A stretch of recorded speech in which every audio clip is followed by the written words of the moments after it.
నమో శ్రీనివాసాయ నమః. నమో వెంకటేశాయ నమః. అందరికీ నమస్కారం అండి. ప్రతిరోజు రాశి ఫలితాలు తెలుసుకోవడానికి ఇంకా మన ఛానల్ సబ్స్క్రైబ్ చేసుకోకపోతే ప్లీజ్ సబ్స్క్రైబ్ చేసుకోండి. లైక్ చేసి మీ పూర్తి సపోర్ట్ మన శ్రీనివాస ఛానల్ కి ఇవ్వండి.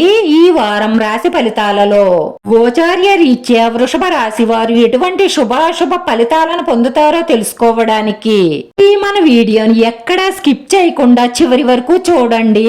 మీకు నచ్చిన ఒక అందమైన స్త్రీతో గడపడానికి ఈ రోజు చాలా ప్రయత్నం చేస్తారు.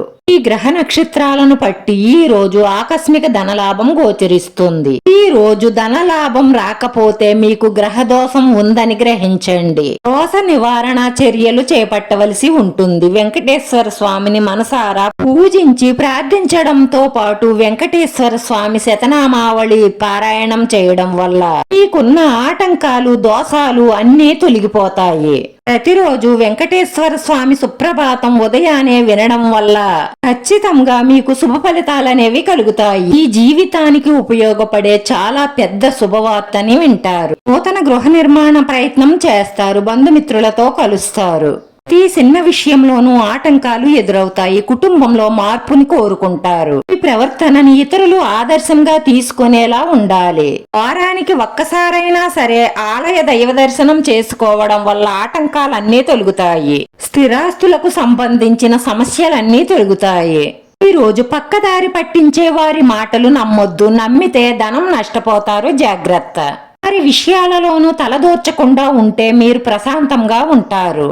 ఈ రాశి వారికి ఈ రోజు మధ్యస్థంగా ఉంటుంది. ఆరోగ్యం పట్ల శ్రద్ధ వహించాలి.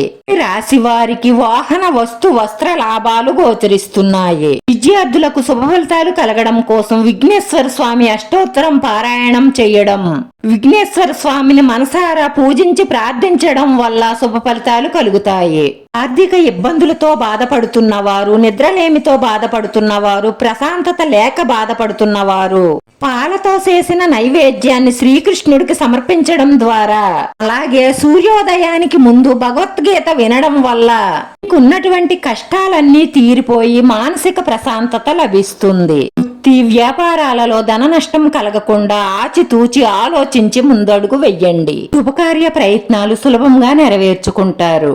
చిన్న చిన్న విషయాలు సికాకు పడతారు. మానసిక ఆందోళన పెరుగుతుంది. వృత్తిరీత్యా జాగ్రత్తగా ఉండడం మేలు. సహనం అన్ని విధాలా శ్రేయస్కరం. కోపం ఆవేశం వల్ల కొన్ని పనులు చెడిపోతాయి. ఇంకా మీకు ఎక్కువగా కష్టాలు వస్తాయి. రోజు ఈ రాశి వారి పరిహారం వచ్చేసి తమలపాకును తీసుకుని దాని మీద పసుపుతో ఓంకారం రాసి పారే నీటిలో పారవేయడం వల్ల ఈ ఇంట్లో ఉన్న అన్ని రకాల దోషాలు నివారణ అయిపోతాయి. దుర్గా అమ్మవారిని మనస్ఫూర్తిగా పూజించండి. అన్ని శుభాలే కలుగుతాయి. వీడియో నచ్చితే లైక్ చేయండి. మీ లైక్ మాకు ఎంతో విలువైంది. మీరు లైక్ చేయడం వల్ల ఈ వీడియో ఇంకొంతమందికి చేరుతుంది. మన శ్రీనివాస ఛానల్ ని ఆదరించండి. అందరికీ ధన్యవాదాలండి. నమో వెంకటేశాయ నమః.